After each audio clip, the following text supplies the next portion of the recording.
அஸ்ஸலாமு அலைக்குமா. எல்லோரும் எப்படி இருக்கீங்க? நல்லா இருக்கீங்களா? நான் நல்லா இருக்கேன். நீங்கள் எப்படி இருக்கீங்க? நல்லா இருக்கீங்களா?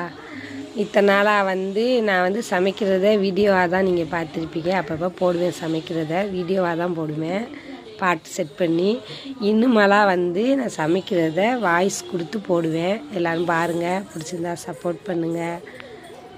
அப்புறம் இன்றைக்கி என்ன பண்ண போகிறோம்னா, பாதாம், பிஸ்தா, பேரிச்சப்பழம், கருந்திராட்சை, நம்ம தேயிலை நான் வச்சுருக்கேன் பாருங்கள். இந்த பிளேட்டில் இல்லை எல்லாத்தையுமே நைட்டுக்கு நல்லா ஊற வச்சிடணும். காலையில் இதை எந்திரிச்சு நம்ம மிக்ஸி ஜாரில் இது கூட பால், செவ்வாழை வாழைப்பழம் ஒன்று போட்டு நல்லா மிக்ஸி ஜாரில் அடித்து ஒரு பவுலில் ஊற்றி காலையில் டீ காப்பி குடிக்கிறதுக்கு பதிலாக இதே காலையில் நம்ம ரெகுலராக எடுத்துக்கிட்டோம்னா நம்ம உடம்புக்கு ரொம்ப ஆரோக்கியமாகவும் ஹெல்த்தியாகவும் இருப்போம். நாங்கள் இதை ரெகுலராக எடுத்துக்கிட்டு இருக்கோம். இந்த புட்டை எங்களுக்கு நல்லாயிருக்கு. உங்களுக்கும் பிடிச்சிருந்தா இதை ரெடி பண்ணி சாப்பிட்டு பாருங்கள். எப்படி இருக்குதுன்னு பார்த்து சொல்லுங்கள் மக்களே. அஸ்ஸலாமு அலைக்குமா.